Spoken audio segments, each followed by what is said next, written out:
what is neuroenergy tapping? Well, very simply, it's a self-use acupressure technique that calms the mind and relaxes the body.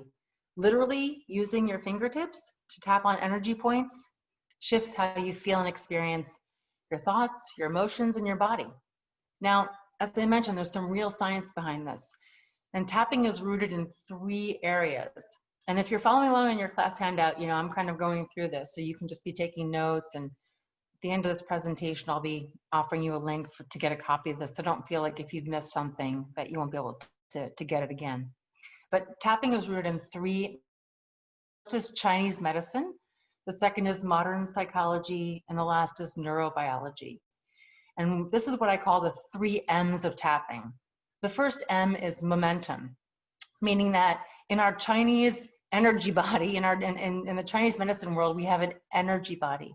And there's rivers of energy that flow in our body from our head to our feet called meridians. And there's hundreds of energy points all over the body. But in that energy is momentum. There's intensity in how we experience that energy. You all know it. It's like when you're sitting at a red light in your car and you really want it to be green and you're like, come on, come on, come on. You feel that revving up of that momentum of your energy body. So what tapping actually does is it begins to help regulate the momentum of that energy body to a place of a personal pace that works for you. So the first M of tapping I call is momentum, and that's aligned with the Chinese medicine energy body. The second M of tapping is called meaning.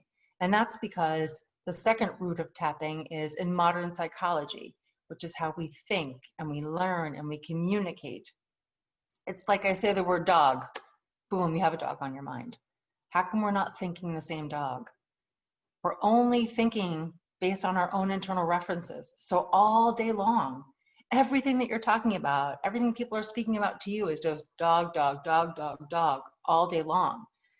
So what tapping helps us do, it detaches us from that specific point of view, that specific, focus that we have, and we can rise up to a place of broader perspective and new meaning, and maybe even a place of, have meaning through wisdom and some new peace that we may have not known about when we were just still in that specific point of view. So tapping is rooted, secondly, in modern psychology, which is the meaning that we give things, that unique meaning. And the third is neurobiology, meaning that we have a nervous system. And if you see on the right side of this graphic, you've got lines of nerves all over your body, and they're constantly on awareness, tingling and sensing what's happening inside and outside of our awareness. And all of those pathways lead up to the brain. And so when we have stress in our life, these pathways can just be like lit up like a Christmas tree. But there's always opportunity to relax those pathways with tapping and then open up new pathways. That way we can have new pathways of how we get places. Example is, when you get in your car, do you plug in the GPS? I need to go to the grocery store, tell me how to get there.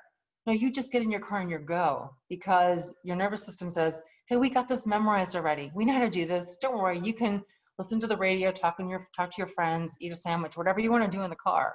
We'll get you there. So our body does things on autopilot for us already, but sometimes it takes us to places that we don't want to go. And that's where tapping can really help us and open up new pathways. Just because you know how to get to the grocery store one way doesn't mean there's not 1,000 different ways to get there, or maybe even go someplace different. So those are the 3 M's of tapping: momentum, meaning, and memory. So I get it. Some people need to touch it, see it, feel it to believe it. And that was me too. So let's talk about the brain, okay? Nothing heavy here, just the brain. And the brain is our stress control center, and it was developed hierarchically. So in our evolution, our first part of our brain was that reptilian part of the brain. So if you look at the picture of the brain here, you'll see this, the red section, which is our reptilian brain. This is our automatic response to survival. It's how our body senses that if we need to fight, flight, freeze, or are we safe? And in its decision about that, and if we are experiencing some type of a threat, those sensations that we experience are then, in our evolution, brought us to our limbic system, which is that emotional part of the brain, which is where we have the amygdala, which is almost like the emotional fire alarm part of the brain, and also the hippocampus, which is the memory part of the brain. And so when the body starts to experience these sensations of threat, of worry, of stress, the limbic system starts to try to interpret those sensations, and it labels them as emotions, everything from happy to sad.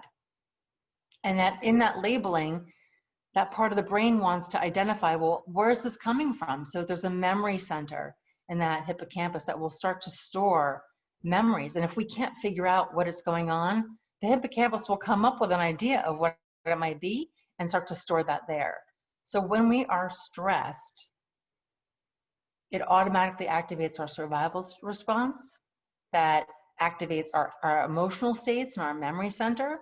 And guess what? It shuts off that thinking mind, that creative, imaginative mind where we do a lot of our writing from, right?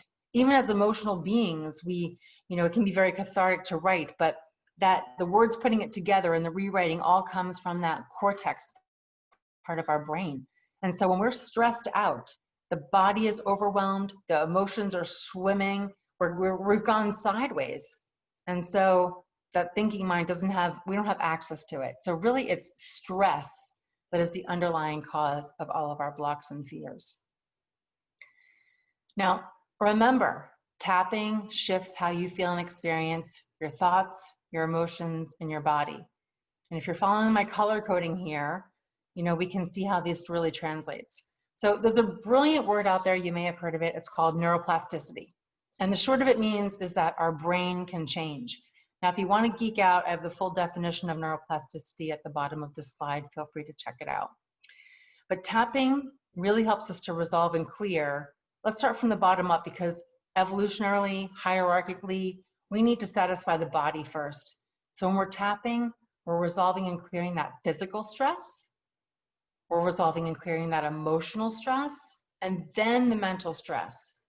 That brain fog, that mental confusion is there because the body is already overwhelmed. The emotions have already taken us sideways. So when we're tapping, we can start to regulate those things. Remember, we are regulating the momentum of the energy body. We're detaching and loosening our grip from the meaning that we've given that thing that's triggered us, whether it's in or outside of our awareness. And then we can start directly affects the brain. Remember, it's relaxing those stressed pathways and it's helping open up new pathways. So it's stress that causes writer's block, because writer's block is the mind's attempt to resolve that physical and emotional stress. But guess what, folks? You can't outthink stress.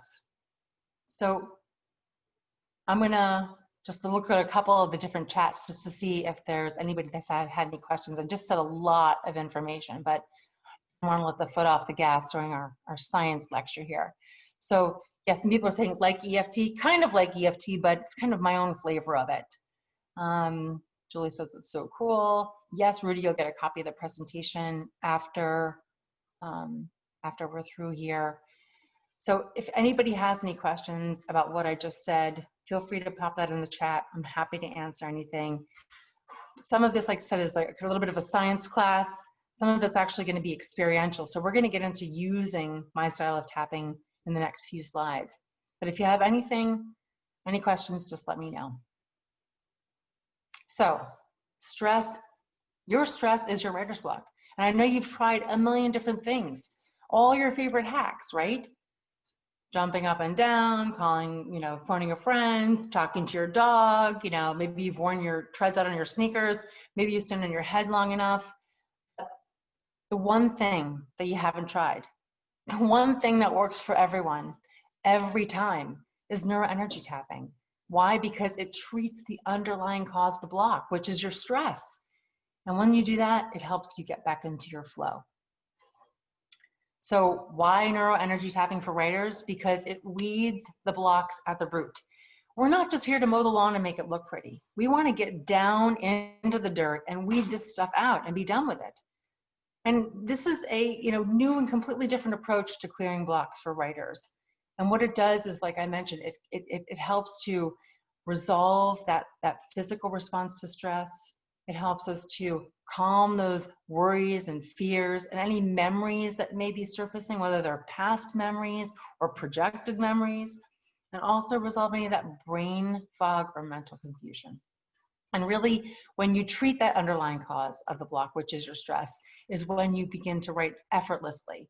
And you know this because when you're in that writing flow, you just can't stop. You're like, oh my God, 10 pages in 15 minutes. I can't believe this just flowed out of me so quickly.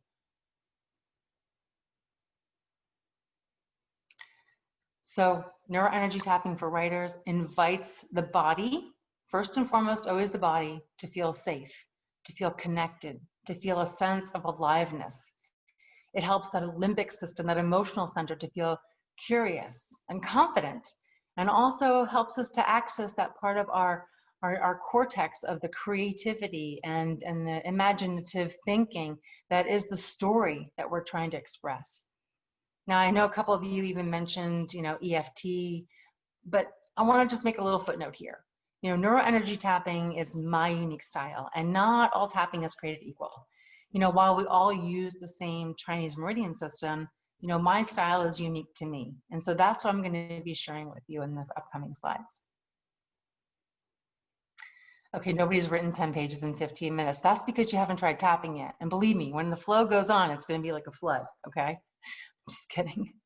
So you can clear your blocks, but how? You might be asking, how, Suzanne? How am I going to do this with this tool? So your blocks, you know them. I want you just to think of them right now, because how you know them is the path to your flow. How do you know that you're blocked? What are the thoughts that you think? What do you see? Do you see a movie? Do you see a slideshow? Do you see pictures? What are you hearing? Is it a voice, a noise? Is it your voice? Is it someone else's voice? What are you feeling emotionally? What kind of memories are coming up for you? What kind of sensations do you feel in the body? Maybe you're saying to yourself, oh, I never finish. I'm looking at a blank page. I've never, I've written, 3 drafts and I've never completed any of them. Or maybe it's just, oh gosh, I just get so nervous or worried. Or maybe the body is just tight, tense. Maybe you're not even breathing. This is the main question that you always want to ask yourself when you have a quote unquote block is, how do you know this block? How do you know it? Because how you know is your path to your flow. Use the biggest font and you can do it, Bud says. Interesting. Yes, Billy, constipation in the head, yes. Well, we can totally let that flow go. So I created something that I call the 3RP method. And I'm going to get into that in the next slide. But before we get there, I want you to understand what were my driving core principles in creating this method. The first is a quote by Henry Ford. You probably have all heard it. If you think you can, you can. If you think you can't, you won't. And the second is a brilliant quote by Dr. Joe Dispenza, who I love. He's written Being Supernatural, Breaking the Habit of Being Yourself, The Placebo Effect. His work is just genius. And his quote is, you can't think greater than how you feel.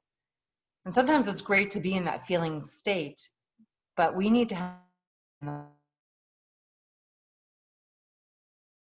and that's where that mental confusion is, that brain fog comes in, greater than how we feel. So having a tool to help us regulate how we feel can help us touch on that feeling, but be able to deliver it in a creative, imaginative, writing way through the cortex part of our brain.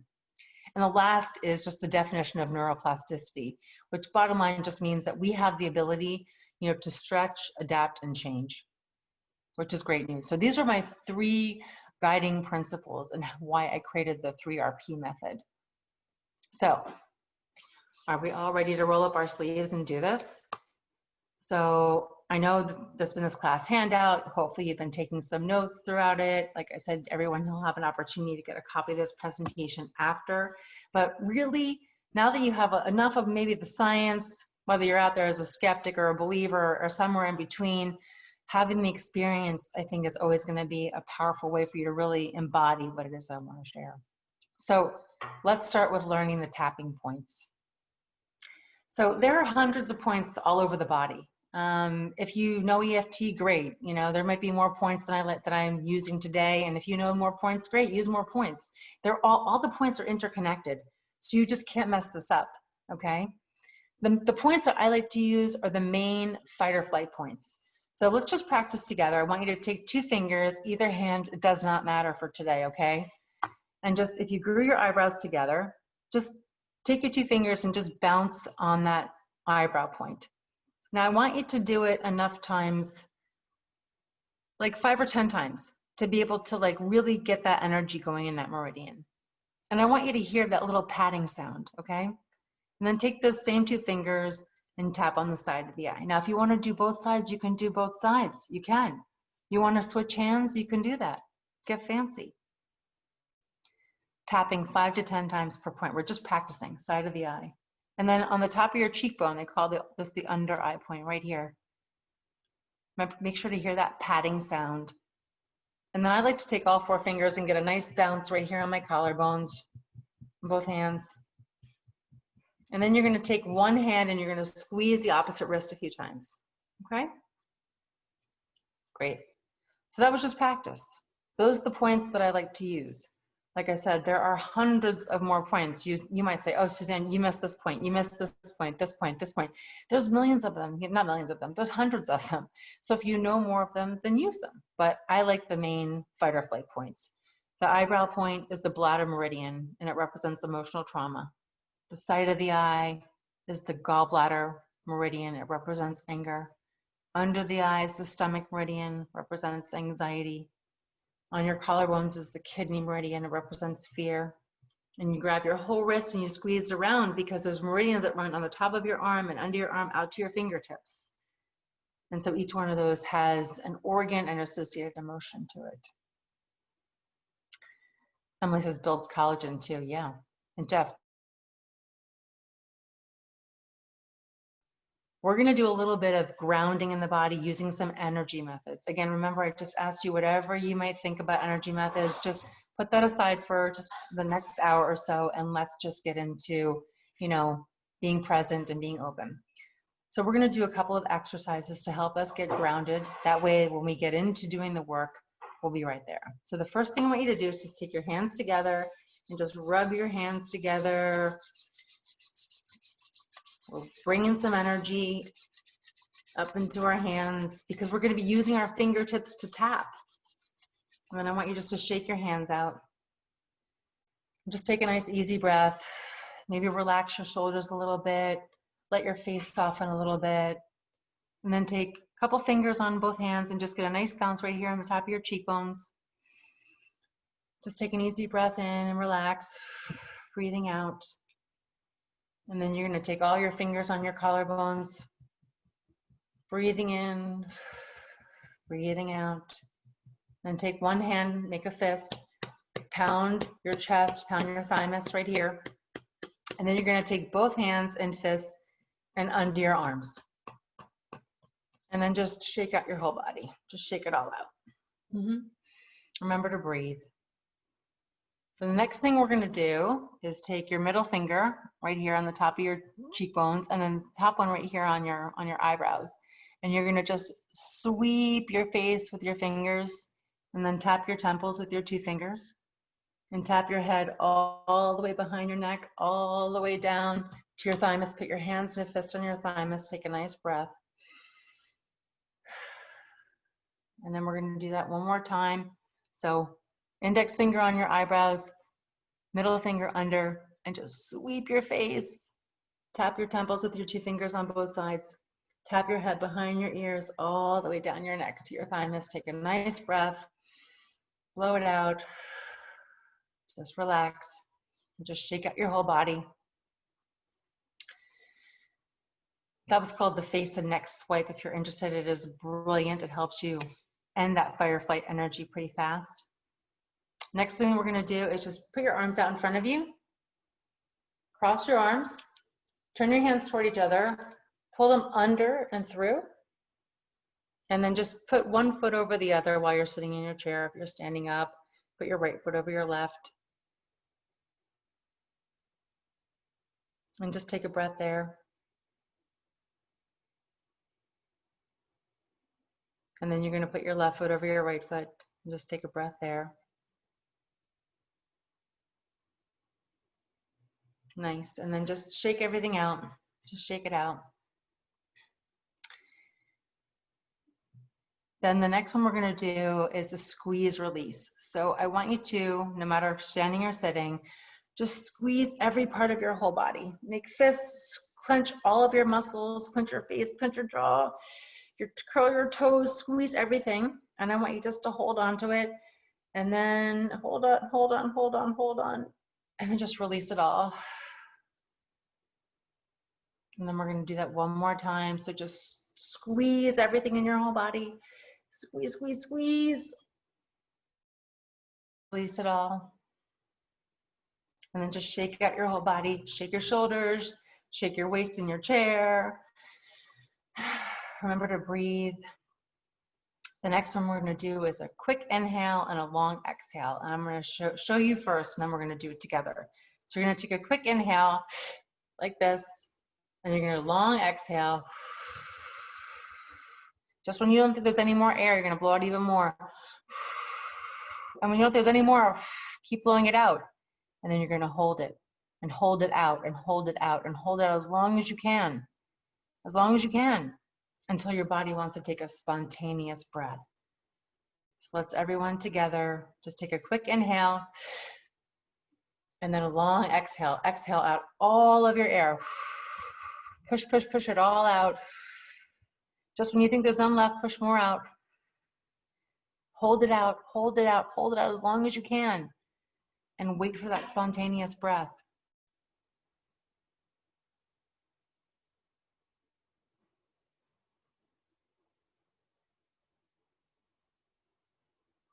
And then when you're done, just wiggle and shake out your whole body. So how's everybody feeling? Can you pop a little note in the chat and tell me how you're feeling?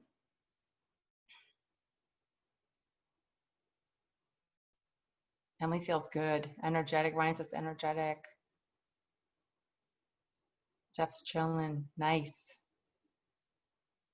Rudy's great. Fantastic. Oh, Diane. Hey, Diane. 100% focused. Awesome. Hey, Phyllis from Rhode Island. Nice. Okay. Neil says snap, crackle, and pop. Awesome. All right, cool.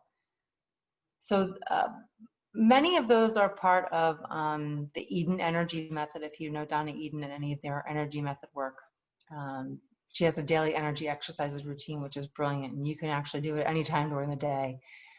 Some of those are from her method, and then other of those are from some of my work with the nervous system and resetting the vagus nerve. So a lot of you is because what we did is we're using the breath, especially, we help to reset that vagus nerve back to more of a place of being regulated and calm and present. So good, everybody's kind of relaxed and present. We shook off whatever we may have been coming in hot out of wherever from before.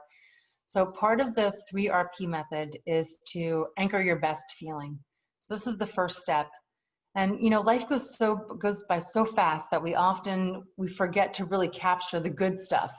We're always just living this almost negative bias because we've got so much that we're overstimulated and overwhelmed about that we're not really living in the positive way of thinking. It takes a lot of us to meditate or be focused on positive affirmations, but really what we want to do here is we want to anchor one of our favorite memories. Now, I invite you right now to think of what one of your favorite top memories is. And when you do that, I want to ask you, how do you know that memory? Remember a few slides ago, I mentioned the most important question you ever want to ask yourself with tapping is, how do you know? Because how you know is your path to your flow, right? So let's go. What's your favorite memory?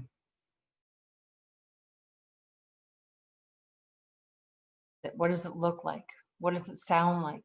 What does it feel like? How does your body feel? Now, if you don't have a favorite memory, or you say, oh, Suzanne, this is on the spot, I can't think of anything, then pick one of the things I wrote below. I have a whole list. Pick one that might resonate with you. And there's some pictures that I have on the slide that are a little corresponding. So maybe you're somebody who wants to, you know, anchor in some clarity. And maybe the idea of a pin dropping can bring you that sense of clarity.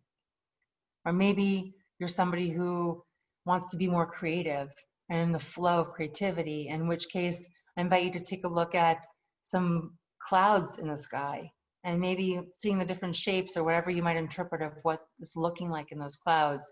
So if you've got a favorite memory, fantastic, hold on to that. If you don't, then please pick one from below. And again, back and forth to the class handout, feel free to write that in there, because I really want you to have a favorite memory, a really strong sense of something that feels good for you. Remember, real or imagined, the brain doesn't know the difference. You wake up from a dream and you say, there was an elephant in the room, and you say, it makes sense. Yes, because that was my dream. The body's still going to react the same way. So does everybody have one?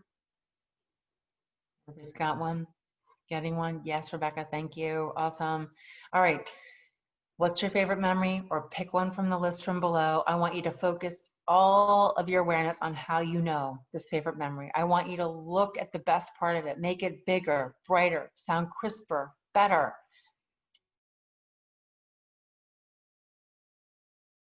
Get a 10 on a scale of 0 to 10. If 0 means, oh, not really great, 10 meaning it's amazing, make it that amazing 10. Make it as strong as you can. I want you to give it a name, maybe a little movie title. Give it a name. Maybe even one of the names, if you picked one from the list below, maybe you just say, I'm going to call this focus or calm or rhythm, whatever you picked. But while you're there, I want you to squeeze your wrist. Just squeeze your wrist for a good 30 seconds while you're there inside your favorite memory, your favorite feeling. Yes, Jeff's got all of his endorphins flowing. Amazing. So just be there, see it, hear it, feel it, be in your body, in that memory, squeeze your wrist. Good job. So whatever it is that you identified with, whether you're calling this ease and flow, whether you're calling this calm, focus, creative, something else that you've named it, please make a little note of that, because we're going to be using this in the upcoming sequence that we're going to be doing. So really important that you found a best feeling. Like I said, if you still haven't figured it out, pick one from this page and go with it. I mean, I like to always go with peace, because peace is that floating feather. There's not a lot of resistance that people have to feathers. Imagine just a feather floating. So if you haven't found one, try and use peace with the floating feather.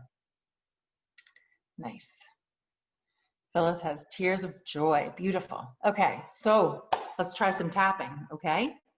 Now this is just going to be general. We're going to get into some real work here, but let's just start with some general tapping. So I'm going to invite you to think of something that bothers you right now. It doesn't have to be about writing. It could be about anything. So just think of something that bothers you and notice what bothers you.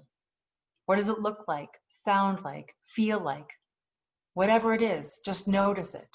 Do you see it as a picture, as a movie, as a slideshow? Do you hear it? Is there an audio track to it? Is there a noise? Is there a voice? Is it your voice? Is it someone else's voice? Whatever it is, just invite all of those references. Remember, your dog, all those references, welcome them in. And focus on the part that stands out the most, the part you say, oh gosh, I just don't like that part of this. Doesn't feel good, because therein lies how we're going to get to the root of it. So focus on that worst part. And then I want you to give it an intensity number between 0 and 10. If 0 means it doesn't bother you, 10 means it really bothers you, give it a number. And then pop in the chat and tell me, what number is this thing that bothers you right now? What is it? And try and find something that's higher than a 6. Lower than a 6, we're not really going to get to the root. We want something that's like 7, 8, 9, 10. Yes, awesome, great numbers, fantastic. These are what I'm looking for. So focus on how you know. Watch your movie, see the pictures, hear the sounds, hear the noises, hear the voices, feel the emotions, feel the sensations for the last time. Be there now. Take your 2 fingers, start tapping between your eyebrows. Eyes opened or closed, doesn't matter. I want you to lift your head up, chin up, and say out loud, let it go. Then tap on the side of the eye, chin up, let it go. Under your eye, on your cheekbone, let it go. On your collarbones, let it go. Grab your wrist, and when you're doing that, I want you to go to your favorite memory and say whatever it is. Maybe it's peace, maybe whatever the word is, just squeeze that and go to your best memory. Take a breath, blow it out, shake your whole body out, shake your shoulders, shake your waist, shake everything, bounce your legs up and down, shake everything out. Then go back to whatever's left. Whatever stands out. Lance, I'm not kidding. This is really serious. This is a serious class. Go back. Notice what is left. Go back to the thing that was bothering you. What stands out? Resistance often comes in the form of, I don't feel safe to change this. I don't feel like it's possible to do it differently, or I'm not worthy of it doing differently. No matter what it is, focus all your attention on whatever is left. Whatever's left, got it? Take your 2 fingers, lift your chin. Whatever's left, I let it go. You can say it to yourself. You can, repeat it out loud. Tap on the side of the eye. Whatever's left, I let it go. Under the eye, whatever's left, I let it go. On your collarbones, whatever's left, I let it go. Grab your wrist, go to your best feeling thought, best feeling memory. Say that word that you labeled it. Squeeze your wrist. Take a nice breath, blow it out, shake your whole body, shake loose, shake loose. Now there's 2 tracks of things that could be going on here for you. One is that you have a lot of momentum about this thing that bothers you, and you might say, hey, you know what? It was a 10, now it's still only an 8. You've got some more tapping to do to let it go. And so in which case, go back and let it go, let it go, let it go, let it go. But if you're at a place where you go, maybe I'm at a 4 and I was at a 10 before. So if everyone could just hop into the chat, what number are you at now? What number are you at now? Great numbers, 3, 4, 2, 5, fantastic. Where'd it go for you all? Where'd it go? You let it go, literally. You moved it through, you moved that momentum through your energy body. You detached from that meaning, that dog that was maybe biting you, and now you're not there anymore. You've allowed some perspective that maybe you didn't have before.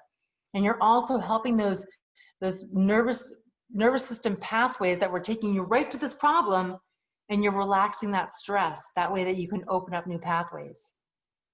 So great numbers, great numbers. Now, if you're still at the number that you were at, then there might be a lot more of that momentum. There might be a lot more of that specific meaning. There might be a really deeply dug, neural pathway that we need to do some more work on. More work meaning you've got to focus on the worst part and let it go, let it go, let it go, let it go.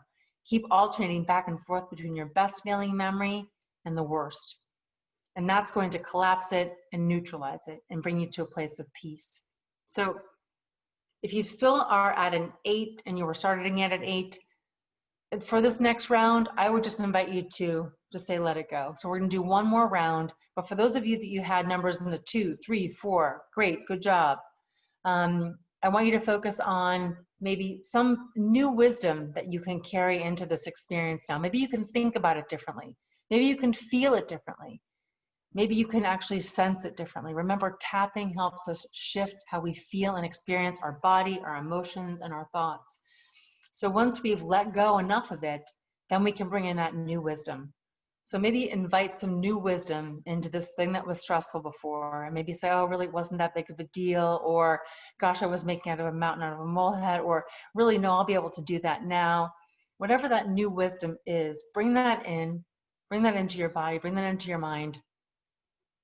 And then when you're there, just start tapping between your eyes and just say, I'm safe and I deserve peace. And tap on the side of the eye, I'm safe and I deserve peace. Under the eye, I'm safe and I deserve peace. And then on your collarbones, I'm safe and I deserve peace. And then grab your wrist one more last time and just feel that best feeling thought.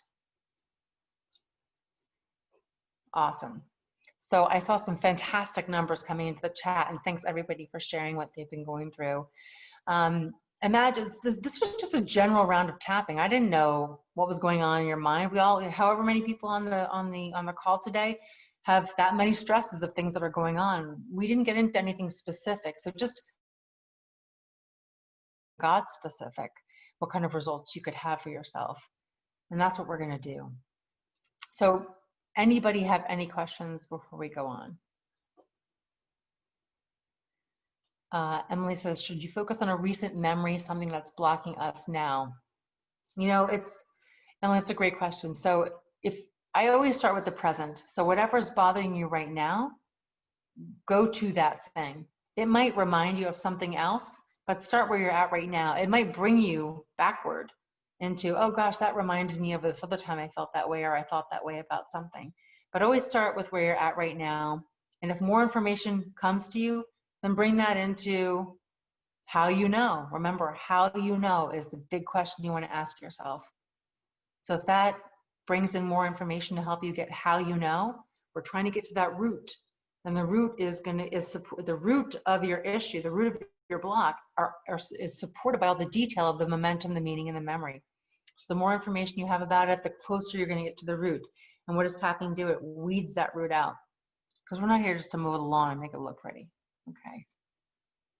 Okay. Let me read some questions here. Anybody? Okay. What was the book about resetting the vagus nerve? Oh, there's a theory called the polyvagal theory, and there's some vagal toning exercises in that theory you could take a look at. I think that's Chris that might be asking that. This says, do you have to tap quickly or can you do it slowly? Quick isn't relaxing me at all, laughing out loud. Gotcha. Definitely. You want to take it at your own personal pace. There's just a lot to talk about in this class, so we're just giving you a kind of a crash course on how to do it. So certainly, you know, you want to tap at a momentum that personally works for you, Lisa. So take your time when you're doing this on your own. And hopefully you've been taking notes and are going to use this as a technique for yourself. Let's see, did I miss any questions? Okay. All right, here we go. So this is my neuro-energy tapping 3RP method. And no, I don't expect you to read everything on this slide. What I really want you to focus on here is the 3RP. 3RP stands for resolve, release, reframe, and project. So what are we resolving? We're resolving how we know. What are we releasing? We're releasing resistance. And that resistance, like I said, comes in the form of what's not safe to change, what's not possible to change, what's not worthy of us changing. And so while we are resolving our, you know, the how we know by saying letting it go, the releasing can be a little trickier because of those types of resistance, the safe, possible, and deserving part of it. And so I have a couple of different, what I call 3-word taps that could be relevant based on where you're stuck and really getting to the root and releasing the root of it. So those 3-word taps are in that middle column there, and we can use some of those on future slides. And then the right side is the reframing and projecting. What are we reframing? We're reframing the meaning that we've given that thing that bothers us into places, into more of a perspective of wisdom. And what are we projecting? We're projecting what it is that we want. So the taps that go along with these, when we're resolving how we know, it's always to let it go. When we're releasing resistance. It can be any of those 3-word taps. And what we're reframing and projecting is to be able to have more wisdom and more peace about that thing that was stressing us out before. That way we're opening up space for those new neural pathways. Okay, so here. Let me just read a couple questions here, or comments. So I think maybe it's Emily also said, I noticed that my memory I used is only story fodder, but the current stresses are what are doing me in. So I will tap on those thoughts. Yeah, absolutely. Yes, and there will, IC says there's going to be a replay. Perfect. John, you're welcome. Thank you for the info as we move into the new world. Yes, we are ready to embrace new ways of doing things, are we not? Thank you for being open and sticking with me here. Okay, so we're going to start with clearing some blocks. So first and foremost, I think it's that inner critic. A lot of us struggle with that inner critic, that self-doubt part of us. I remember And if you're on your class handout, there should be a page that has a couple of different like tables. And there should be one table that says something like, you know, what the name of the block is. What is your inner critic about as an inner critic? What are the emotions that you feel? What does it remind you of? What memories that you have in being an inner critic? And how does your body feel? So maybe take a few minutes, or like, let's take a minute or so to jot down maybe some of your specific thoughts, emotions, memories, and how your body feels when you identify with your own inner critic. Now, if you don't want to, or you can't think of anything right now, I put some examples here on the left. And so I thought maybe an inner critic might say to themselves, well, no one will like it. My writing isn't good enough. I'm a terrible writer. All that feeling of self-doubt and judgment. You know, maybe you tell yourself you're your own worst enemy, but you can't help it. Maybe you're feeling emotionally hopeless or helpless, or maybe even in your body, you're experiencing some anxiety or pressure or tension, tightness. Maybe even notice yourself holding your breath. All of this information that's specific to you, please write this down for yourself. That is going to help you get to the critic. So let's do that exercise now. And maybe some of what I wrote here is relevant to you, and feel free to use that.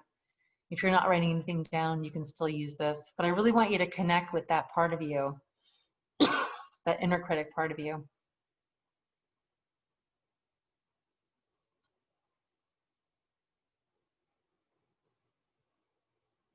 Now, if you have more stuff and you feel like sharing it, feel free to pop it in the chat and let us know. But if not, and it's too personal, I understand. We want tapping to be personal, because the more personal it is, the more specific it is, the more it's going to get to your root. And not your stress might not be everybody else's stress. Your thoughts, your emotions, you know, your senses in your body might not be what anybody else experiences, and that's fine. We want you to identify with yours. Thanks, Danny, for being so vulnerable and sharing. That's wonderful. Yes. So all of that ugly, nasty talk, write that shit down. Because when we tap, we're literally going to weed it out at the root. Remember, we are not here to mow the lawn and make it look pretty, like so many of those hacks just do.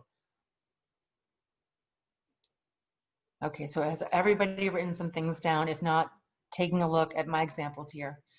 And we're going to do some tapping about it.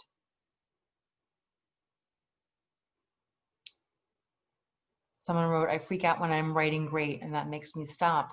Yeah, I mean, who are you to be a great writer? You know, you're not worthy of it. That's going to stop you. Immediately the resistance comes in and stops things. So tapping can help turn on that flow again for you. Emily says, too old, too late, right? John says, I don't know the market and I don't know the market and can right now. It is the time. Okay. So whatever you wrote down, those thoughts, those emotions, those memories, those bodily sensations, just welcome all of it right now. Notice how you know. See the movies, see the pictures, hear the sounds, hear the voices, hear your own voice being so mean to yourself.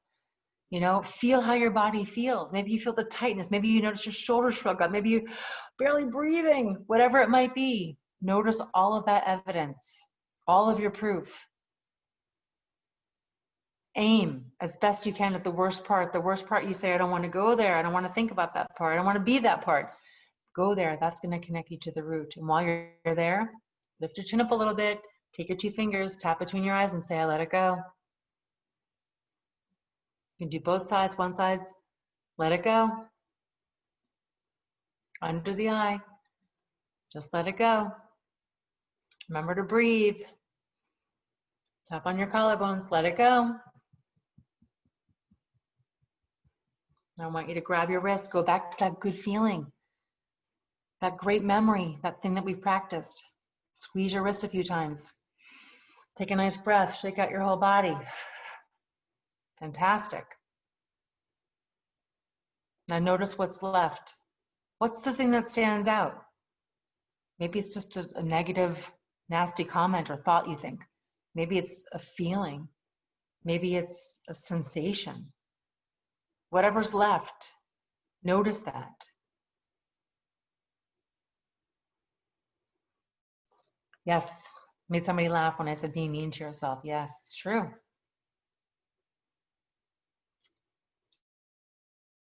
Right. Your description is not so good. Wish it could be better. Mhm. Calm Lake. Love it, Jeff. Awesome. Okay, so we've gone through one round of tapping on this inner critic. Now we want to narrow it down. So let's get down to really what's bothering you. Like, what is it about this inner critic that I'm not, maybe it's something you tell yourself, or someone's told you, you're not good enough. You'll never be good enough. You're never going to be a success. Maybe it's what you tell yourself. Maybe you're just feeling, this is hopeless. I'm never going to finish this script. I'm never going to get my pilot picked up. Producers aren't going to ever call me back. What is that dialogue that's running through? Or maybe you just say, I don't know what it looks like. I don't know what it sounds like, but oh my God, I'm just full of all this anxious, rushing feeling in my body. Whatever is left, just put all your focus and awareness on whatever is left. And then out of these 3-word taps, I want you to pick one that might help you right now. Maybe it's more let it go. Maybe it's loosening my grip. Maybe it's, calming down now. Whatever it is, just pick one from this list. And I want you to tap between your eyes and say this to yourself, focusing on whatever's left. I'm just going to say, let it go. Remember to lift your chin. Posture is a lot. Tap on this or whatever you chose. Remember to breathe under the eye. Let it go. On your collarbones. Breathe. Let it go. Take your hand, grab the opposite wrist a few times. Go to that best feeling, that great memory. Step into it, be there, make it amazing. Squeeze that wrist and shake your whole body out. Shake your hands out, shake your shoulders out, shake your booty out, shake it all out. Now remember, this is where we need to go back and forth as we need to repeat this. So if you still are kind of stuck, then you can go back to what you know, how you know it, and keep letting it go. But maybe you're at a point where you say, oh, I'm feeling a lot better now. I'm feeling a lot more relaxed. I'm feeling a lot more clarity about what's been going on here. And now maybe we can invite some new wisdom into this came up with that you can certainly take if you feel that they are, resonate with you. Some of the new wisdom that you might, connect with is, I took the criticism personally, but they can only project what they know, which isn't about me. And maybe my story is worthy and it's safe for my body to relax and write my story. When we create new wisdom and have a new perspective about something, we always do it from the perspective of the body, my body feeling safe and relaxed, my emotions feeling calm and also feeling worthy. And also, that mental rational mind of, I was taking their criticism personally, but that's just silly because it's not true. I know my work. I'm a believer in my work. Now, if you're not there yet, then don't tap the good stuff in. Don't reframe it just yet. You go back and resolve more, you release more. And that's why at the bottom of this page, you'll see that arrow that goes back and forth. Sometimes you got to toggle depending on the intensity of the momentum, depending on how you're connected to the meaning, depending on those neural pathways and that stress in the nervous system. You might need to continue to regulate that and regulate it before you completely let it go and bring yourself to a place of inserting some of this wisdom. So let me read some comments here and see what people are chatting about.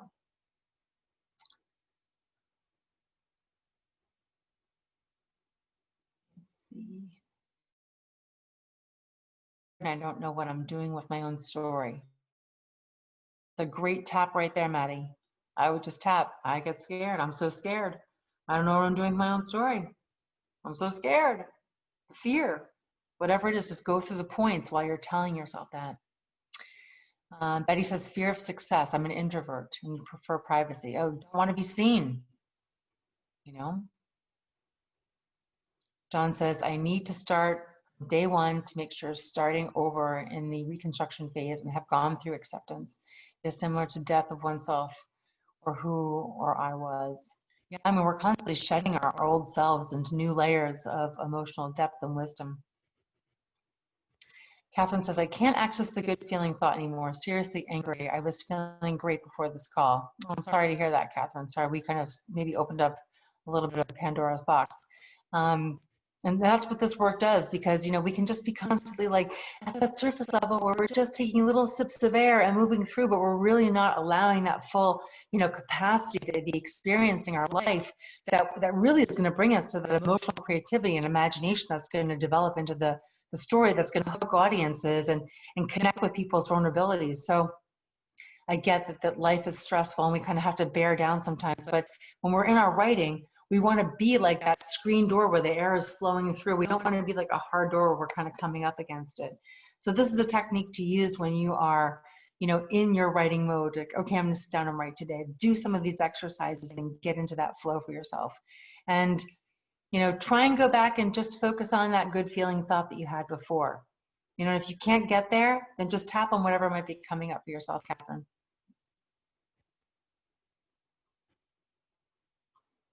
Okay. So wisdom, it helps with forgive them. I already cried. Thanks, Valerie, for joining. So Diane asks how to stop the crying when the floodgates are open. Hey, we want to be able to access that emotional part we're emotional beings. We want to be able to access that part. So definitely get up, walk around, march around the room, change your clothes, go sing your favorite song, do something to kind of break the trance of whatever it is that may have got you triggered into having that emotional floodgate open for yourself in such a way, Diane. Or you can also get in front of your typewriter and start writing whatever might be coming up, what you might be crying about. A lot of people that I work with, I have them use the old-fashioned pen and paper. You know why? It's the same reason for why you love getting a little card from your niece, your nephew, your grandson, your child, the 5-year-old who wrote in crayon backward. You're like, oh, I love this. There's so much love in this card. And that's because when we write physically using our hand, we are letting out that emotion that's been trapped inside of us. So yeah, Billy, change your clothes. Whatever you need to do in order to feel a little bit better. And break that trance of that floodgate. But you definitely want to be there for a little bit, because we want to be able to access deeper levels of our emotional depth and wisdom, which is, like I said, which is really the writing that's going to hook your audience for every season. The more vulnerable that you can be, safely vulnerable as a writer, to their vulnerability, maybe, and you grab them there, and then you take them through that act 2 and say, here's how we're going to transform it. So only way that you can express that in your writing is if you've done that work.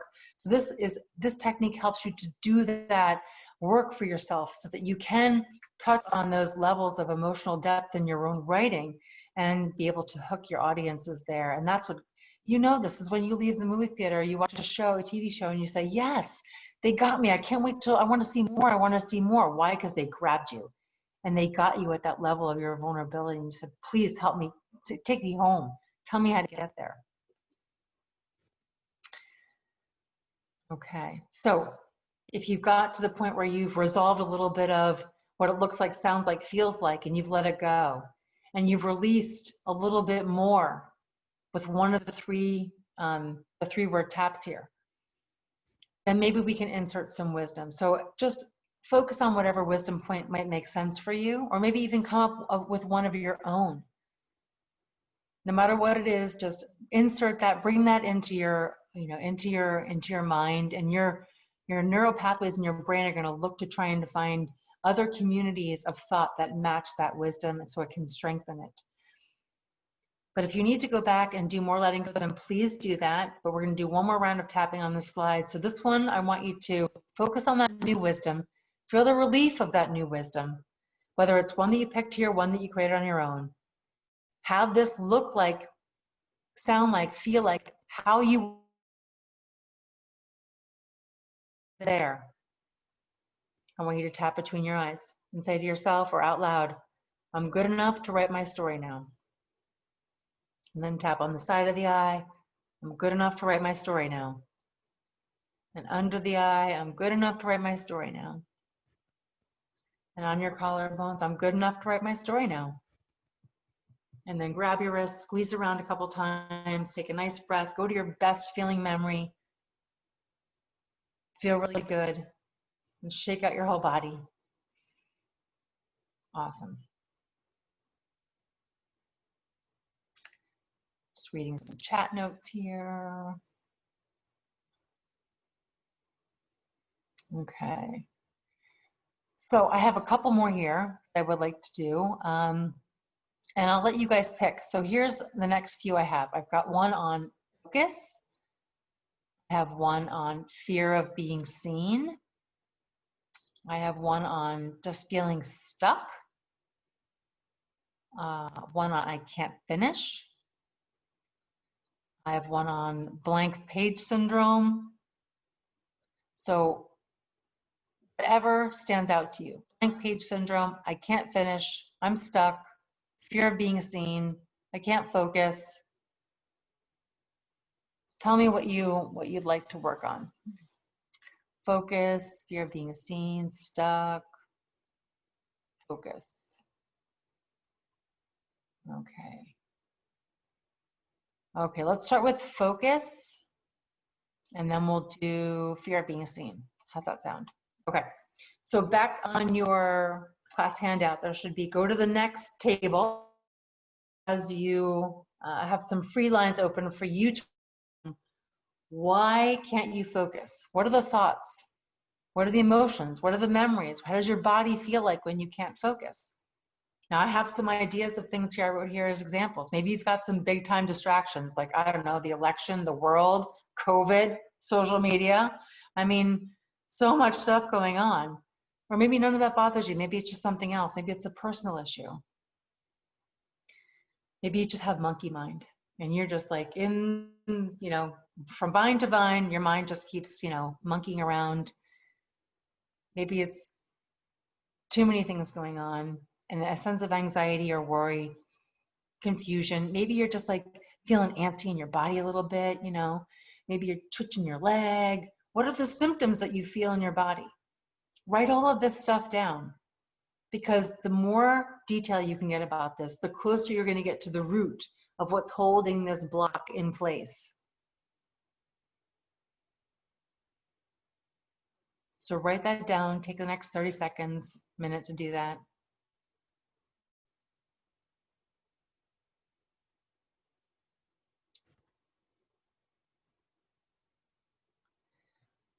Rebecca, I'm not quite sure what pages it is, but it looks like a page where there's 3 tables and they should have different colors, and then based on my rating, something like thoughts, emotions, feelings, or body sensations, physical sensations. So there should be 3 tables on there. So we're in the second table. You can title this one, I Can't Focus.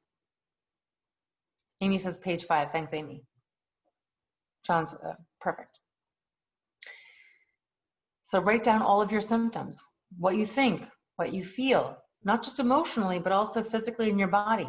What memories come up? Oh, that time I couldn't focus. My gosh, it took me 6 weeks before I could clear that block. Whatever it might be. Write it all down. And then when you're writing these things down, how they come to you as, say, a movie, a slideshow, a photo, a noise, a voice, a sound, your own voice, someone else's voice. Maybe it's the sound of the television in the background. You can't get out of your head. Notice how your body is experiencing it. Maybe you're holding your breath, or maybe you just can't sit still. Write all that detail down. Right, muscles tightening, feeling nervous. Great, thanks, M. Pressler, awesome. Yes, all of that, write it all down. This is your formula for how you get back in the flow. It's always unique to you. It's always your dog. Remember, modern psychology is the second root of tapping. And that is how we think and we learn and we communicate. We give the meaning to everything in our life, which is unique to us. That's why when I say the word dog, you're not thinking of my dog. We have all different dogs on this phone call today, and they're all valid. But you're just writing out now what your dog is. Jay says agitated, restless, slightly angry, can't sit still. Brilliant. Get that going. Awesome. Okay. Now look over what you wrote or look at my example and really sink into it and just know how you identify with, I can't focus. Can't focus. The social media, the monkey mind, the restlessness, the anger, the anxiety, the tightening in my muscles, all of it, the whole production of it. Get into it. Make it a 10 on a scale of 0 to 10. Get there. Be there now. Make it a 10. Take your 2 fingers, tap between your eyes, lift your chin. Let it go. Side of the eyes. Let it go.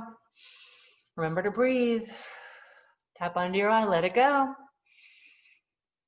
Tap on your collarbones. Let it go. Grab your whole wrist, squeeze it around a couple times. Take a nice breath. Go to that favorite awesome memory. Shake out your whole body. Good job.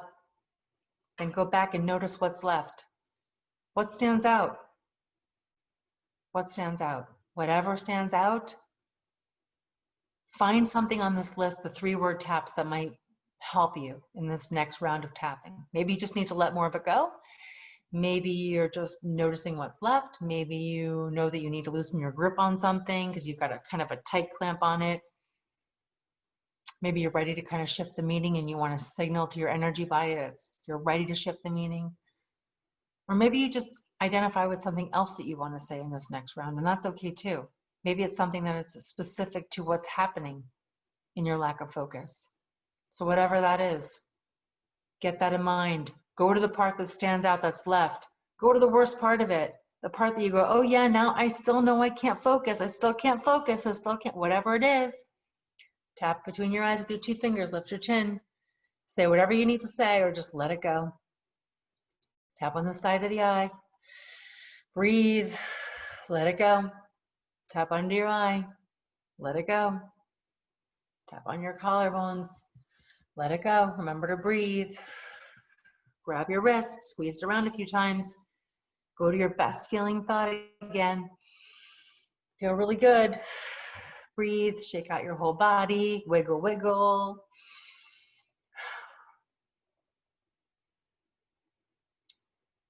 Awesome. So Chris Terry asks, on the release step, what does don't make me worthy possible safe mean? Such a great question, Chris. Thank you for asking that.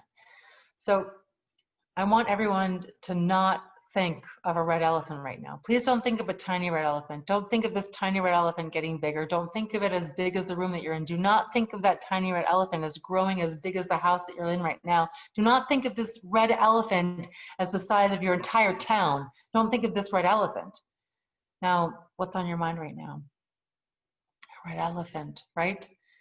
Because it's like when you tell a 3-year-old, don't get dressed, don't take your clothes. They're going to do exactly the opposite. That's how the mind thinks. It doesn't know the word no. It's yes, I want this. Yes, I don't want this. So when we say something like don't, the subconscious mind doesn't hear the word don't. It just drops it completely. So it just hears make me, make me, make me, make me focus. Make me feel relaxed and safe in my body. Make me believe in myself as a writer. Make me have an open pathway to all the words that want to flow. So when you say, don't make me write, don't make me focus, don't make me let go of that thing I wanted to, that I was getting distracted by, you're loosening your grip.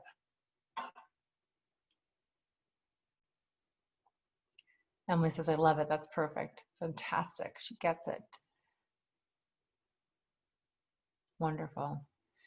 So in that second column, find one that, did we do the second column yet? I can't remember. We did let it go. Did we do the resistance one yet?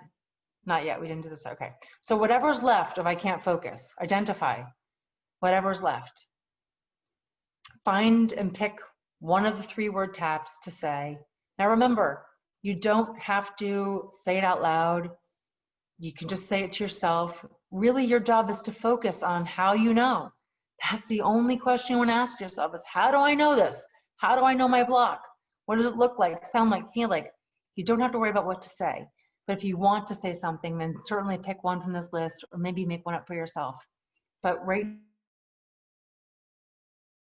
yes, go there. Your chin, let it go. Remember to breathe. Side of the eye, let it go, or whatever words you were saying. Don't make me focus. Don't make me focus. And then tap under your eye. Don't make me focus. Letting it go. On your collarbones. Let it go. Grab your wrist. Go to your good memory. Make it big, beautiful, bright. Step into it. It's wonderful. It's all yours. Breathe. Shake your whole body out. John says, out goes the bad energy, in comes the good. Brilliant. Awesome. And now we get to that point again where if you're still stuck, if that number is higher than a 6 still, if I still can't focus, it has more of your focus than I'm feeling relaxed and calm, then go back and repeat. Do more of letting it go. Do more of releasing that resistance of what's not safe, what's not possible, what's not worthy. But if you're at the point where maybe you can adopt some new wisdom about this, I put some ideas in here for you to consider. So on that right side in the wisdom section, maybe you can think about, hey, when life takes me sideways, tapping can bring me back. I have choice where to put my focus and what influences me. Maybe I can turn off the television. Maybe I can hang up that phone call. Maybe I can put down that thing or stop that person from telling that person I'm not able to talk to them anymore. Have some boundaries about things. And maybe just the wisdom of not everything deserves my attention. So maybe one of these resonates with you. And if so, great, land on that. Or I invite you to think of a new wisdom, something that is more appropriate for you or resonates with you better, that helps you know that it's safe to have boundaries, to put yourself first, that you can step away from the chaos and bring focus and clarity into your life.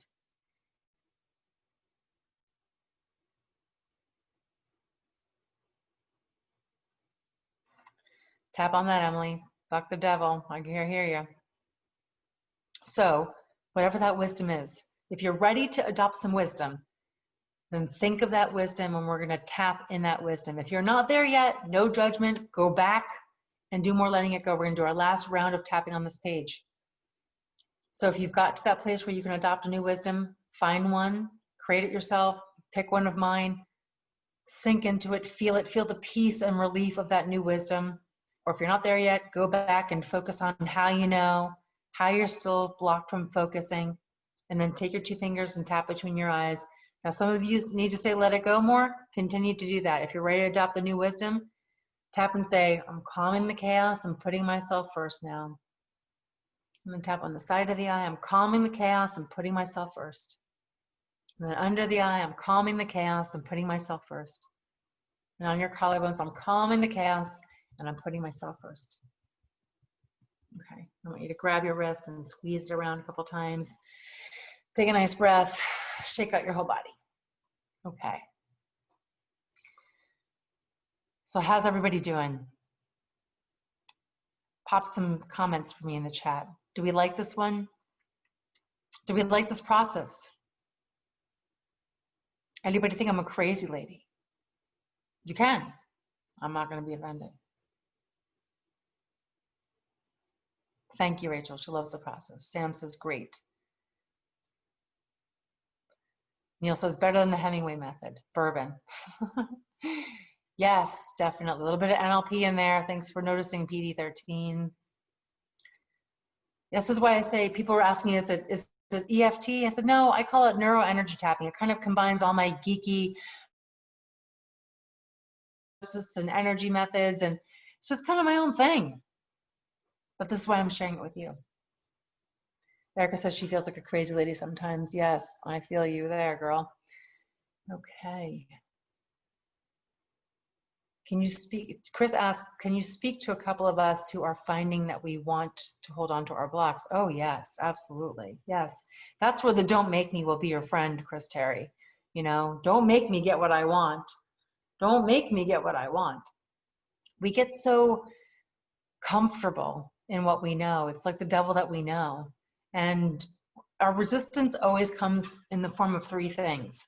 It's not safe to change, it's not possible to change, and I'm not worthy of changing. Sometimes it's a combination of all three, or maybe one stands out. So Chris Terry, you have to figure out for your specific block, what is it that's keeping you, that's still got your grip? What's got your grip? Is it because it's not safe, it's not possible, or you're not worthy? And really get into that a little bit more and maybe write down more of what you need to resolve and how you know what your block is. Richard says, fantastic, thank you.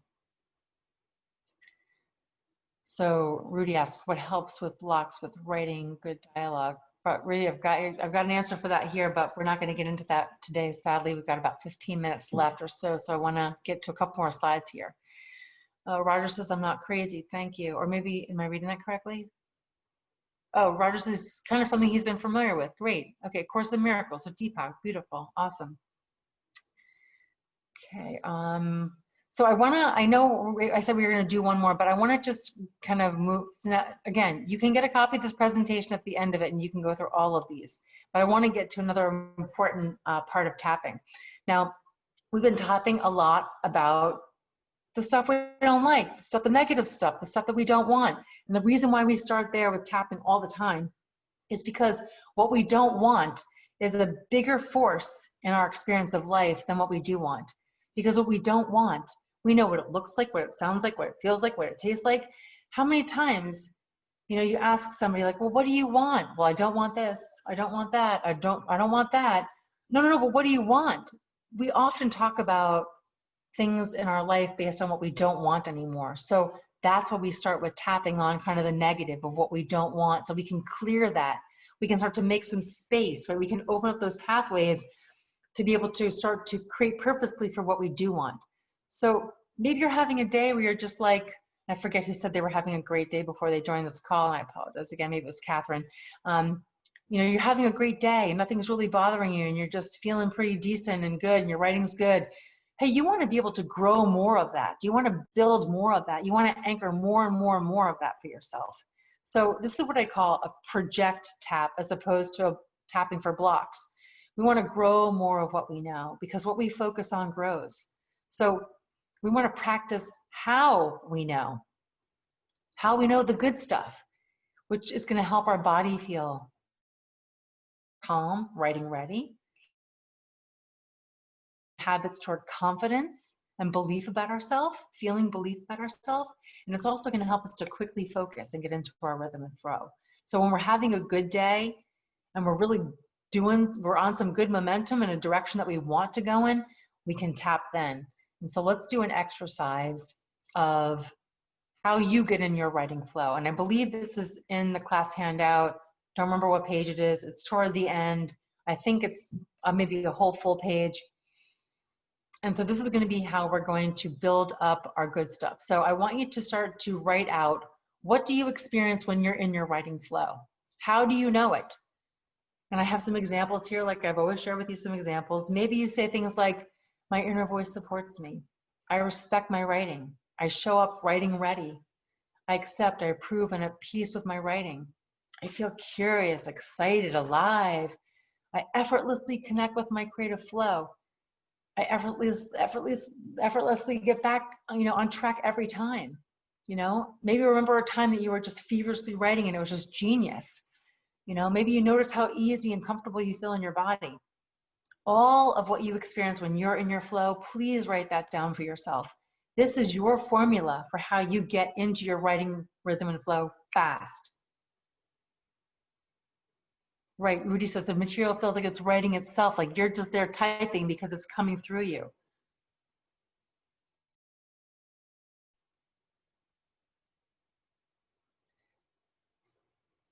So if you could, on your piece of paper, on your write out what do you experience when you're in the flow? What do you tell yourself?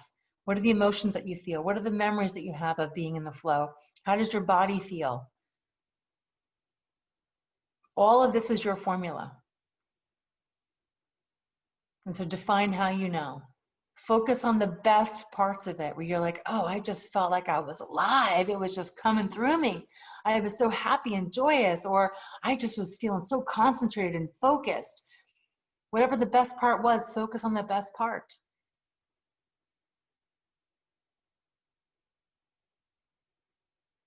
And then when you're there, when you're so full of it, so full of this enthusiasm, ease, flow, writing ready feeling, an inner voice that is supportive of you, that's when you would tap and say the words, this is my writing flow. This is my writing flow. This is my writing flow. This is my writing flow. So that's the instruction on how to get to that. We're not going to go through that right now as a tap, but I wanted to share with you that that's how you could do it. Now, let me read some comments here. John says, I feel alive. Emily's invincible. Fantastic. Write all that stuff down. This is the key to unlock your flow. Okay. So this is what we do when we know how we experience our flow. Another way to do a project of someone else's flow. Maybe you look at someone and say, oh, damn, how are they doing it? Look at them. They're just writing like crazy. Look what they wrote. Look what they did. Wow, they entered like 4 festivals. They placed in all of them. It's incredible. Like, what do they tell themselves? What's their behavior? What emotions did they feel? How do they feel in their body? So when you can't connect to your own flow, leverage somebody else's. And P.S., if you got it, if you can feel it and perceive it, it really is yours.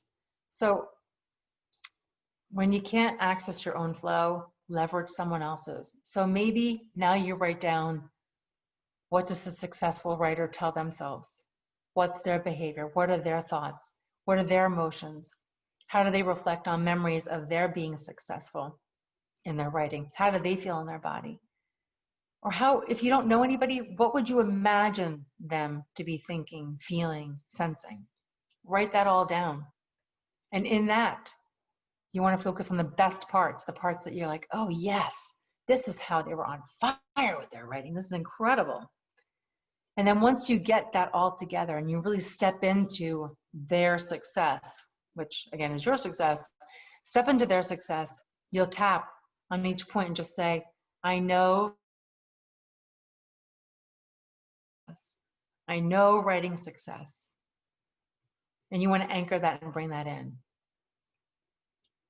Right, Emily says, if you can feel it and perceive it, it really is yours. Yes, absolutely, 100%. Okay. So I also have a Mad Libs exercise in here too. I think that's also in your class handout. And I want to leave a few extra minutes here for questions at the end. But this would be a great exercise to do sometime when you're, in your block. Just, you remember Mad Libs. I don't know how old all of you are, but I'm like, I'm 49 and I love Mad Libs. So go through this and fill out your own little Mad Libs. And remember, the more specific you get, the better.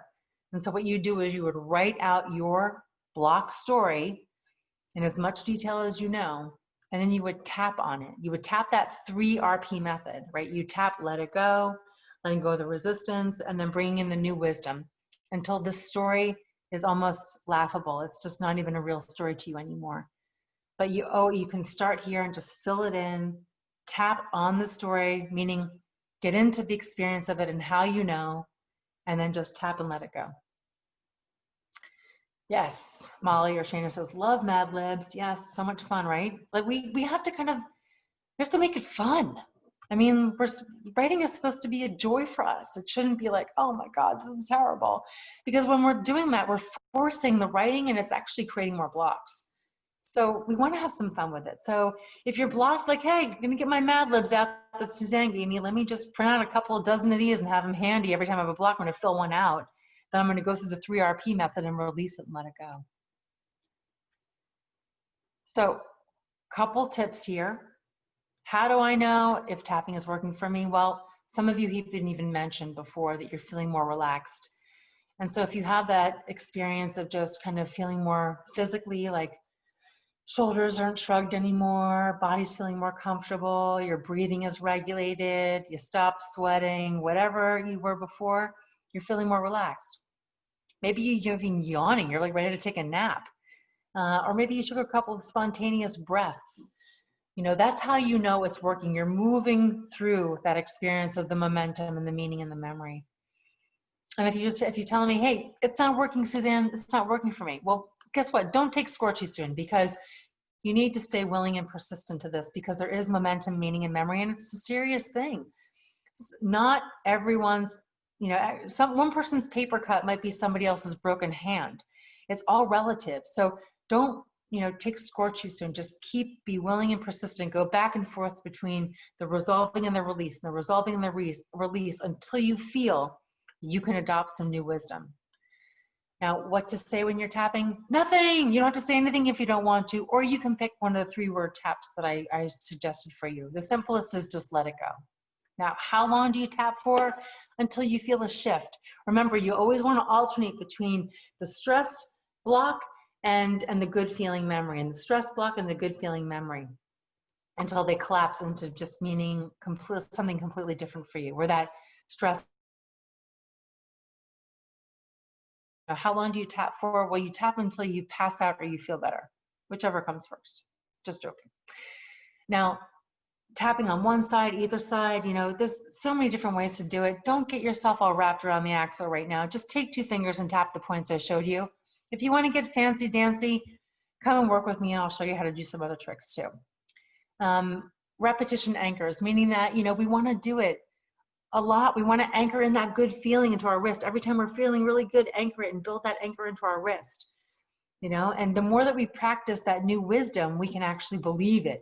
And then we'll be able to create more momentum, meaning, and memory of the new wisdom. So when we release and then we start to adopt new wisdom, practice that new wisdom over and over again. If you are able to see it differently, hear it differently, feel it differently, practice it and anchor it and bring it in. And how do you remember how to tap?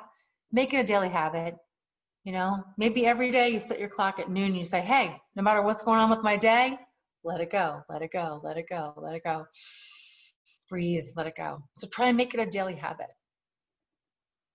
Okay, let me see what else is going on here. Oh, I love it. Was it Emily? She said she was a skeptic and now she's feeling very energized. So I got one. Okay.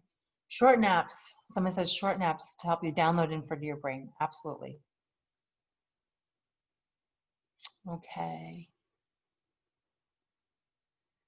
I mean, somebody wrote napping as my #1 writer's block. That's brilliant. But, sometimes can you nap like 10 hours a day? Maybe not. Maybe you can. Or you could just tap and let it go. Let it go. Let it go. So here's a couple of summary points here. One is I want you to know that stress is what's underlying your block. And that NEURO-ENERGY tapping relaxes that stress brain and helps us to open up that creative thinking mind. And remember to use that 3RP method that I've been sharing with you today. Simply just let it go, let it go, let it go, and anchor in that new wisdom. There's a little cheat sheet I have here in blue on the right side of this. So if you do come and get a copy of this presentation, you'll get a copy of this.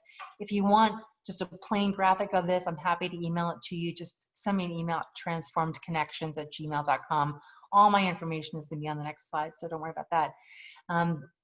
And let's see what's next. So no matter what you're writing, your spec, your pilot, your episode, your first draft, your second draft, your final draft, your short, your feature, whatever it is, no matter what the block, focus, afraid to be seen, fears, inner critic, blank page syndrome, whatever your block, tapping helps you get your story into the flow. So special for the ISA members, anybody who's on this call, I'm sharing my Just Right Now consulting. I've got 3 packages. I've got the pilot, the episode, and the season.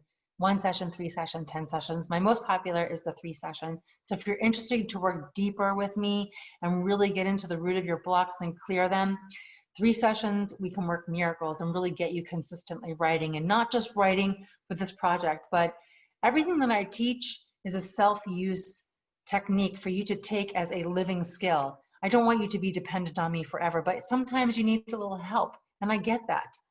And so if you do and you are interested in that, I recommend the episode. If you go to screenrightnow.com/special, it's a special page I put together just for you guys. On that page also is a link to get a copy of this presentation. And of course, hey, look, if you're crunched, if this year has just crunched you, at least keep in touch with social media. So let's get together on Facebook, LinkedIn, Twitter, all that good stuff. Follow me there. I'll follow you back, and let's stay in touch. I wanted to be able to share with you this amazing technique that has transformed my whole way of looking at my own writing and my own life. And it is something that's simple to use in the moment. You don't need anyone. You don't need a rock. You don't need a magic wand. You are the magic wand. Your word is your wand. And so use tapping as a technique to get those words to flow. There's a link to this presentation at the bottom of screenrightnow.com/special. Certainly grab it there. Well, thank you so much for listening to me. It has been my honor to be here today and share with all of you. And Molly and Shane, I can't thank you enough for inviting me. Hopefully it was entertaining and fun and everything else.